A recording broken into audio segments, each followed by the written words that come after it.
하나님 말씀 이사야서 62장 8절로 12절입니다.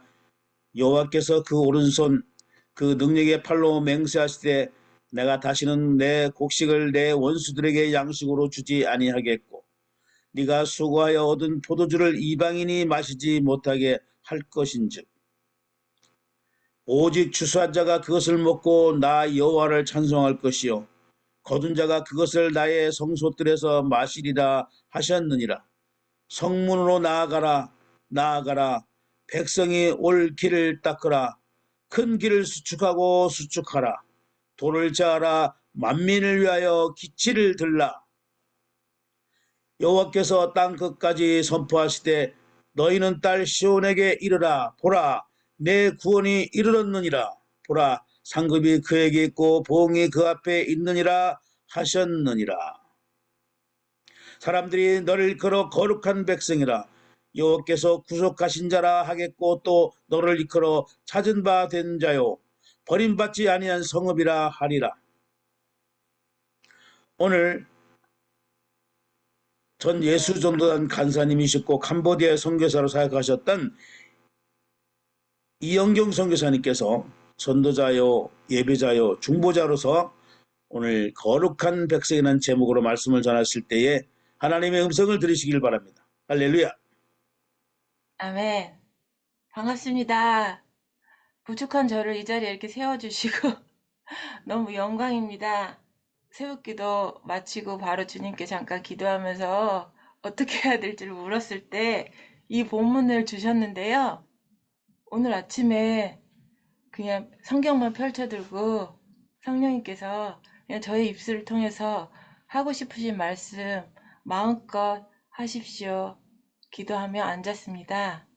저를 소개하라고 해서 세 줄 소개를 부탁하셔서 제가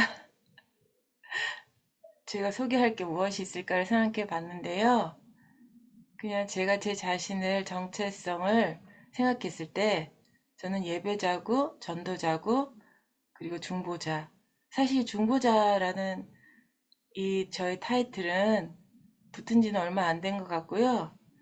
저는 제가 누구를 위해서 기도할 수 있는 사람일까를 지금도 의심스럽습니다만 주님께서 또 그렇게 말씀해 주셔서 제가 그렇게 되고자 해서 쓴 겁니다. 뭐 이전의 삶은 제가 잘 감당을 못해서 열방대학에 오래 있긴 했었지만 간사로 섬긴 일이 몇 개월 안 됩니다. 가정사역자로서 그냥 집에서 남편이 현장에서 뛰고 저는 그래서 아기 안고 그냥 열방대학 가면 그냥 늘 기도하고 예배하고 그래서 저에게 그 예배자고 그리고 제일 첫 번째 타이틀이 전도자인데요. 저는 이건 주님이 주신 은사인 것 같아요. 저에게 전도하는 마음을 주셔갖고요. 예수 믿지 않는 사람들을 보면 어렸을 때부터 제가 모태신앙이 아닙니다. 근데 그 사람들이 예수를 믿지 않으면 지옥 간다는 그 사실이 저에게는 되게 가슴으로 와서 전도를 합니다. 조금 했을 때부터. 열매는 잘 모르겠습니다. 그런데 성경에 보니까 뿌리는 자가 있고 거두는 자가 있고 함께 즐거움을 지금 취한다고 하신 말씀이 지금 불현듯 생각이 나면서 천국에 가면 다른 사람이 뿌린 거 제가 거둘 때도 있었고 또 제가 뿌린 것을 누군가 또 거뒀을 거라고 생각하기 때문에 제가 열심히 긴 세월 전도해도 믿지 않는 지금까지도 그 제 초등학교 친구들 생각하면 기도의 자리에 엎드리면 여전히 눈물이 나는데요. 그런 걸 또 보면 제가 중보자로 주님이 세우신 게 맞구나라는 생각도 드네요. 그래서 이것은 제가 의지해서 전도자가 되고 중보자가 된 건 아닌 것 같고요. 주님께서 그냥 저에게 그 마음들을 부어주셔서 제가 조금씩 감당해내고 있는 제 삶인 것 같습니다. 그리고 예배자는 열방대학에 오면서 제가 예배자가 되지 않았을까? 남편의 영향력이 가장 컸고 또 긴 세월 남편이 열심히 사역하는데 제가 할 수 있는 건 예배밖에 없더라고요. 아이 안고 애기 전물린 상태로 예배하고 선교지에서도 마찬가지였고요. 막내가 그때 여전히 젖을 먹고 있었기 때문에 가서 남편은 농장 사역하라고 캄보디아 선교지를 갔는데 저는 주님께 또 물었죠. 주님, 저는 여기 왜 왔습니까?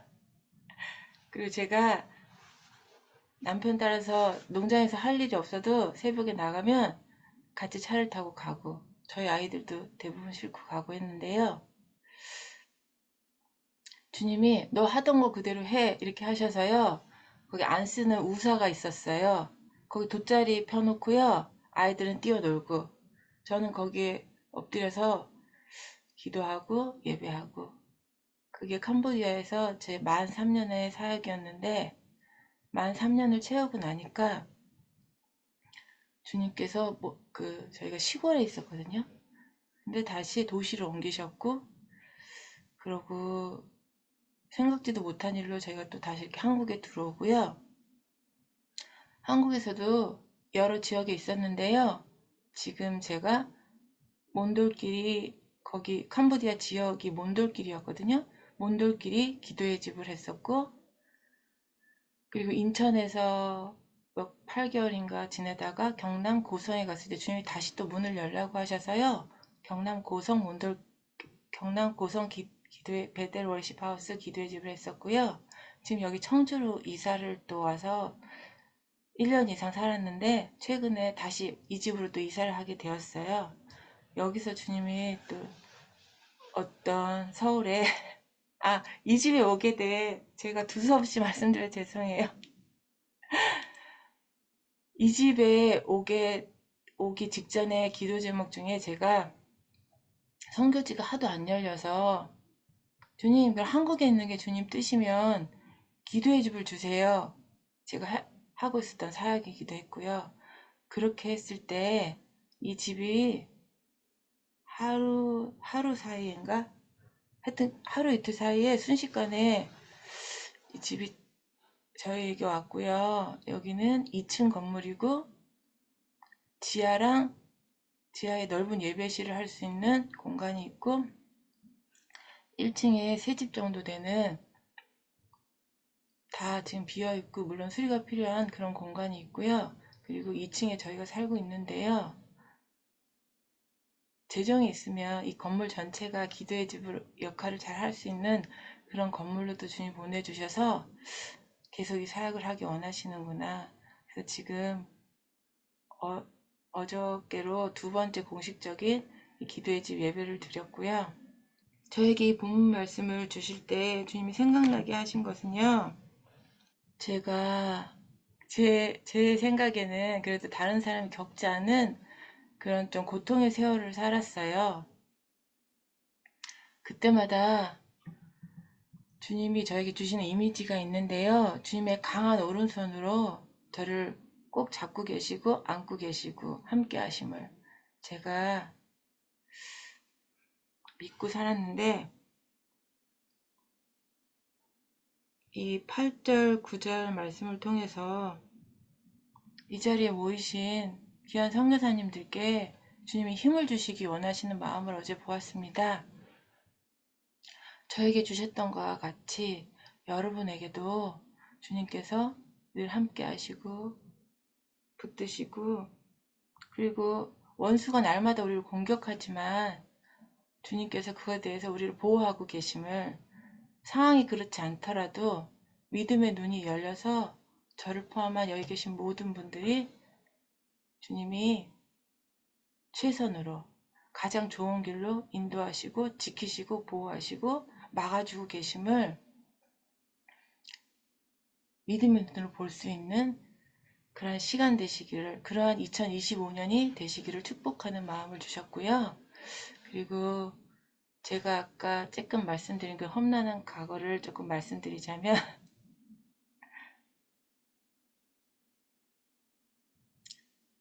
긴 세월 선교지에 가기를 원해서 저는 고등학교 때 선교사 사원을 했고 남편도 선교사가 되기 위해 어린 나이에 20대에 YM에 들어와서 간사를 했는데요.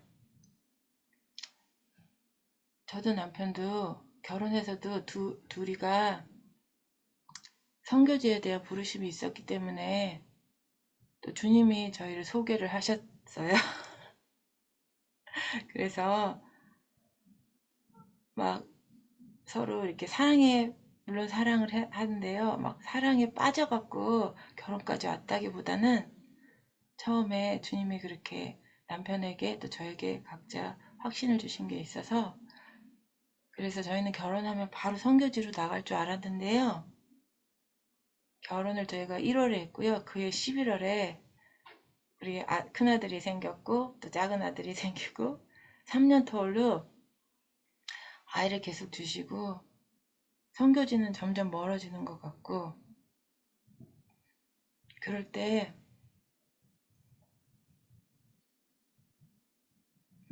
제가 결혼 전에 근데 주님이 저에게 아이들의 모습을 보여주셨었거든요. 그래서 우리 마지막 그러니까 마지막 아이를 임신했을 때, 막내를 임신했을 때 성별도 제가 보여주신 그림이 있었으니까 딸이다 이렇게 저 혼자 알고 있었고 가족들한테 제가 얘기했던 것 같고요. 그리고 정말 딸을 낳고 이제 다 나았으니 나가겠다 이런 마음으로 기다리고 있었고 정말 그 아이가 24개월이 되기 전에 저희가 선교지로 주님이 옮겨주셨는데요. 그렇게 아까 말씀드린 대로 남편은 농장 사역하고 굉장히 좀 거기가 정글 지역이어서 힘든 생활을 했고요. 그리고 저희가 갈 때는 여기서 뼈를 묻는다는 생각으로 갔는데요. 만 3년 그 정글 지역에 있다가 주님이 저희가 사역하던 가정 중에 두 가정에서 한 달 상간으로 사망 사건이 일어났어요. 한 분은 원래부터 몸이 굉장히 아픈 청년인데 보면은 우리 박우성 장로님과 같은 정도의 나이로 보이는 청년인 거예요. 30대인데 60대 이상으로. 몸도 굉장히 왜소하고 말랐고 늘 술에 쩔어 있는 형제였는데 저희가 또 언어를 안 하고 그냥 바로 들어갔기 때문에 살면서 일상 언어 깊이 있는 이런 전도보다는 전도지와 아주 단답형에 배워가면서 살았거든요. 바로 그냥 언어 없이 들어가서 저희끼리 맨땅에 헤딩하듯이 그래서 그 전도지들을 주면서 구제사역, 전도사역, 저는 기도의 집 사역하고 남편은 농장 사역을 했었는데 그 청년의 집을 방문했을 때 이웃들이 죽었다고 얘기하는 거예요. 아파서 죽었다고. 그래서 그 사건이 한 번 있었고 그 한 달 뒤에 저는 그 자매가 과부라고 생각했는데요. 그러니까 과부가 자녀 셋을 키운 집이 있었는데 그 집이 또 자물쇠로 잠겨 있어서 이웃들에게 물어보니까 그 엄마가 죽었다고 해요. 그럼 아이들은 어떻게 됐냐? 사고가 났냐? 그러니까 엄마도 아파서 죽었다고 그러고요. 근데 아픈 줄을 저희가 몰랐던 거예요. 일을 늘 다녔기 때문에. 근데 어떤 병이 있었나 봐요. 깊이 있는 대화가 없이 관계를 하다 보니까 그 자매가 그 청년은 늘 제가 기도를 해줬지만 손도 얹고 기도하고 사역도 했는데 그 과부는 아픈지도 모르고 그리고 심지어 과부가 아니었어요. 이혼을 하고 죽고 나서 아빠가 그 아이들을 다행히 데려갔다. 그래서 아빠가 가서 데려가서 키운다라고 얘기해서 그런 사건들을 겪고 나서 제가 기도하면서 그 두 영혼이 천국에 갈 수 있었을까? 내가 준 전도지가 근데 너무 그들이 까막눈이 많은데 과연 그들이 읽을 수가 있었을까? 여러 가지 생각에 그냥 예수님이 사랑이시다. 그 예수님이란 단어만 열심히 들려줬는데 그리고 쌀 갖다 주고 라면 갖다 주고 저희가 할 수 있는 그 최소 너무 가난했으니까 그게 어떤 의미가 인날을 기도하면서 계속 회개밖에 안 되더라고요. 그래서 한 달 정도를 제가 많이 울면서 이건 아닌 것 같다. 여보 다 내려놓고 푸놈펜에 가서 언어를 하는 마음을 제가 받았어요. 해야 되겠다는 결론에 이르러서요. 근데 남편은 농사를 짓던 사람이니까 현지인하고 농장 생활을 하는 사람이니까 내려놓고 가면 다 되는 게 없는 상황인 거죠. 근데 제가 한 달 정도 열심히 옆에서 얘기하고 기도해 보라고 또 얘기하고 해서 한 달 정도 뒤에 저희가 남편이 결심을 하고 푸놈펜으로 드디어 이사를 가요. 이사를 가서 저는 언어하고 제가 캄보디아에 살면서 그 푸놈펜의 왕립학교 재정적으로는 그때가 더 힘들었죠. 시골에서는 그래도 현지인 돈으로 살 수가 있었는데 도시는 집값도 그렇고 또 모든 것들이 그리고 아이들 학교도 제대로 그때부터 보낼 수 있게 되고 여러 가지 상황들이 되면서 재정적인 필요가 너무 컸는데 그래도 너무 행복했던 건 제가 캄보디아에 있던 시절 중에 가장 행복한 시간을 꼽으라고 하면 그 2020년 1월과 2월인 거예요. 너무 행복하게 그 언어를 하는데 남편과 둘이 툭툭이를 타고 학교를 다니고 끝나고 나면 또 공부를 하고 그 시간이 너무너무 행복했고 즐거웠고 그러다가 갑자기 코로나라는 것이 발발이 되면서 캄보디아도 락다운이 돼서 집 안에 머물게 됐고요. 근데 그때부터 남편이 갑자기 음식을 잘 못 먹는 거예요. 증상은 그거밖에 없었어요. 음식을 못 먹고. 그리고 한 달 정도 시간이 흐르니까 계속 소화제 같은 거 공수에다 갖다 드리고 그냥 기도해 드리고 우리가 할 수 있는 거 최선을 다했는데 몸은 계속 마르죠. 못 먹으니까. 제대로 먹는 게 없으니까. 그러다가 그 한국인 선교사님들 사이에 이몽빈 선교사가 푸놈펜에는 한국 선교사님들이 굉장히 많으시거든요. 코로나에 걸렸다는 소문이 돌아요. 그래서 선교사님들에 이렇게 의해서 우리 남편이 고집이 굉장히 센데 억지로 큰 병원을 가게 돼서 그 병원에서도 위 내시경을 해보자 하고 이제 저희를 부른 거였고요. 그러니까 원래 가려고 했던 코로나 전문 병원 한국인 의사를 하나님 딱 붙여주셔서요. 그분 말씀에 절대 코로나가 아니고 이 병원에 오면 없던 코로나도 걸린다고 해서 헤브론 병원에 가게 됐고 의사가 피검사와 위내시경을 체크해갖고 저를 줬는데요. 선을 끊는 게 잘못 끄여져 갖고요. 엑스레이가 체크가 돼 있는 것처럼 제가 보여서 남편을 여보 엑스레이도 있는 것 같아 해서 엑스레이를 찍었단 말이죠. 근데 그 결과 폐가 하나 없는 거예요. 의사도 놀래고 본인이 오다내지 않은 거를 또 이렇게 했으니까. 그래서 위내시경이 아니라 CT를 찍고 그래서 저희 남편이 심각한 상태인 걸 알고 하나님이 저희를 한국으로 보내셨고요. 한국에서는 결핵일 수밖에 없다는 진단을 하고 결핵병원에 6개월 정도 남편이 있었는데 결론을 말씀드리면 없던 하나의 폐는 다시 하나님이 주셔서 지금 폐가 2개 다 있고요. 거의 정상인의 폐처럼 생겼어요. 없던 폐라 이렇게 끝이 이렇게 사각형 조금 증거가 있는 거 엑스레이 찍으면 폐 하나 모양이 이상해요. 사각형 모양. 그리고 남편은 그렇게 잘 살아났고 결핵도 결국은 발견되지 않아서 결핵도 아니었고 그렇게 6개월의 투병 생활이 마치고 나서 돌아와서 6일 만에요. 멀쩡하던 제가 그때는 남편 병원 넣고 애들 셋 케어하면서 병원과 집을 인천에 또 집이 있어서 왔다 갔다 했었거든요. 서울에 병원이 있고 6일 만에 제가 쓰러지게 됐어요. 저는 뇌출혈 진단 그러니까 119에 실려가니까 뇌출혈이었고요. 그래서 저는 한 달 정도 인천에 있는 큰 뇌병원에 있게 되고 중환자실을 거쳤다가 일반 병실을 거치고 그 대학병원인가 거기가 제가 잘 기억을 못 하는데요. 하여튼 그 병원에서는 이제 그 이상을 머물 수가 없는 거예요. 일반 병실로 왔기 때문에. 그래서 개인 병원에 또 보름인가를 더 있었던 걸로 제가 기억을 하는데, 그때는 지금도 제가 말이 조금 어눌합니다. 제가 그 출혈된 부위가 말을 관장하는 부위여서.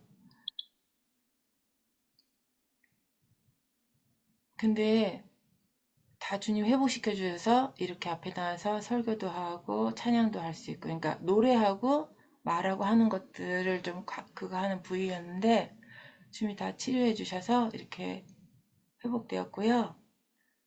그리고 나서도 너무 또 잘 지냈죠. 아이들과 잘 지내고 살았는데, 그 다음에 제가 다시 쓰러지기 시작해요. 그거는 그 뇌출혈의 후유증으로 뇌전증이라는 게 생겨갖고 간질인 거죠, 일명. 쓰러져서 이렇게 발작을 해서 119에 여러 번 또 실려가는 일들이 있었는데, 그것까지 겪고 나니까 제가 기억이 굉장히 빨리빨리 사라지는 좀. 그런데 또 어떤 거는 갑자기 또 주님 기억나게 하시면 떠오르기도 하는데요. 그런 후유증이 있는데, 감사한 거는 제가 이게 장점이 있어요. 예전에 어떤 상처를 받고 아픈 일이 있으면 주님 제발 그거 좀 제 기억에서 지워주세요. 제가 이런 기도를 했는데 지금은 그런 것들을 주님이 빨리 잊어버리게 하는 거예요. 제가 어저께 예를 들어서 누구랑 마음이 막 안 좋았어. 근데 자고 일어나면 그 기억이 싹 사라지고 없어갖고요. 그 사람에게 빵긋 웃으면서 아무 일도 없었다는 듯이 이렇게 대하는. 이게 그래서 저로서는 회개하고 자기 전에 어떤 걸 이렇게 정리해도 감정이 남아있어서 되게 힘들었는데, 그런 장점이 또 있더라고요. 그리고 감사한 거는, 꼭 기억해야 될 거는 주님이 또 기억나게 하셔서 너무 잘 살게 하셨고요. 근데 저도 제가 혈압도 낮은데 뇌출혈된 원인을 못 찾았어요. 남편도 마찬가지였고요. 그리고 저희가 또 잘 지냈는데, 그 다음에 저희 큰아들이 중학교 1학년이 됐는데 아들도 갑자기 저와 같은 이상한 쓰러지고 하는 이상한 증세들을 보였어요. 애가 아프다고 하니까 그때는 정말 세상이 무너지는 것 같더라고요. 이유도 모르겠고. 그래서 아이도 큰 병원들을 돌다가 결국 세브란스에서 세 과가 협진을 해갖고 한 달 정도 아이를 입원시켜 놓고 피를 굉장히 묽게 해서, 그러니까 아이가 진단받은 거는 뇌출혈, 뇌종양 뭐 이런 것들인 거예요. 뇌에 무슨 문제가 있는. 그리고 폐는 폐병변. 근데 저도 검사했을 때 폐에도 약간 병변이 있고 제가 호흡이 되게 짧아요. 그런 약간 모양이 이상하고.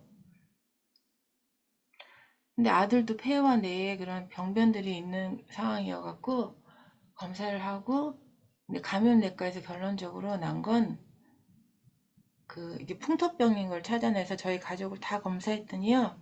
남편도 저도 그리고 우리 작은 아들까지도 어떤 피검사의 어떤 수치가 일반인보다 굉장히 높고 예전 것들을 다 떼오라고 하는 거예요. 그래서 저희가 그러니까 처음 병원 갔을 때 병원 기록들을 다 갖다 줬더니 이 가족이 전부 다 감염된 상태였고, 지금 그래서 그때 주신 어떤 약들도 또 저희가 막 먹고, 어떤 치료약이 있는 게 아니라 한국에 지금 현재로서 할 수 있는 모든 것들, 예방 차원 그런 것들을 먹었는데 수치들은 지금 다 정상이 됐고요. 그리고 우리 아들도 뇌전증이 일어날 수 있기 때문에 그 약을 먹으라고 했지만 그 약을 일주일 정도 먹었을 때 아이가 너무 힘들어했고, 그때 우리가 다 같이 기도하면서 그냥 본인이 또 원하지 않고 기도해봐라 우리가 했을 때 자기는 안 먹고 괜찮을 것 같다고 해서 지금까지 근데 아무 일 없이 너무 잘 지내고 있습니다. 저희 가족이 그 이후로 다시 선교지 갈날을 날마다 꿈꾸며 지금 이 시간까지 왔는데, 오늘의 결론은 지금 이 청주에서 기도의 집을 하게 하셔서 너무 감사한 시간들을 보내고, 그리고 제가 조금만 하라고 했는데 너무 길었나요? 맞춰야 될 시간이죠? 8절, 9절은 우리 선교사님들에게 그런 마음을 주셨었고, 10절은 우리 선교사님들이 지금 하시고 계신 일에 대해서 주님이 말씀을 주신 말씀이라 이 말씀을 각자 묵상하시면 주님이 더 크게 부어주실 것 같습니다. 그러면서 제가 제 자신을 주님 앞에 섰을 때 너무 추하고 더럽고 죄 많고 그런 기도들을 오랫동안 했는데 어저께 잠깐 기도했을 때는 너는 나의 거룩한 백성이다. 거룩한 자다. 이 말씀을 하시면서 이 마지막 12절로 마무리를 하게 하셨어요. 그래서 여기 계신 우리 모두가 주님의 거룩한 자녀로서 거룩한 백성으로서 2025년 저와 같이 이렇게 갑자기 느닷없이 닥친 이런 이상한 일들이었었거든요. 제가 지금 굉장히 짧게 얘기했지만, 그럼에도 불구하고 하나님이 너무 많은 것들을 알게 하시고 깨닫게 하시고 주님 앞으로 나아가게 하시면 너무 감사드리고, 상황을 생각하면 그리고 또 주변에서도 제가 어떤 기도 제목을 잘 올리는 사람인데 하면은 왜 이렇게 심각하냐? 그 당시에는 뭐 하나 괜찮으면 하나 또 빵 터지고 이런 상황이었잖아요. 그래서 기도 부탁하는 것도 너무 죄송스럽기도 하고 이런 시간들이었지만 그럼에도 불구하고 주님의 그게 가장 선하심을 발견하는 시간들이었고 저희들이 조금 더 거룩해지고 조금 더 주님 앞에 가까이 갈 수 있고 그게 가장 중요했던 것 같아요. 그냥 믿음 좋고 남들이 보기에도 너무 잘 되고 너무 좋죠. 그것도 축복받은 인생. 어제 김채원 성사님이 설교하셨는데 선교사님 이렇게 말씀하시고 하는 거 보면은 정말 만사 형통인 삶인 거예요. 다 준비되어 있고 열려 있고 기도만 하면 바로바로 응답되시고 그 삶도 너무 좋고 저도 그런 삶을 살고 싶다고 기도하고요. 하지만 저와 같은 삶을 살아도 저에게 주신 주님의 메시지는 제가 김채원 선교사님 같이 무조건 한 방에 잘 되고 막 이렇게 하면 저는 너무 교만해서 주님께 깊이 연합될 수 없는 사람이라는 사실을 깨닫게 하셔서 각 사람에게 또 그 분량대로 저에게는 또 이런 삶의 과정을 통해서 주님과 더 깊이 연합되고 더 하나 되고 한순간도 주님 없이는 살 수 없는 삶으로 몰아가시는 게 가장 선함이라는 결론을 얻으면서 이 노트북도 주님 얼마나 조마조마한지 제가 막 화요일 되면 어제 계속 줌으로 연달 강의도 있었는데요. 노트북이 얼마 전부터 계속 나가요, 그냥. 그냥 멈춰지고.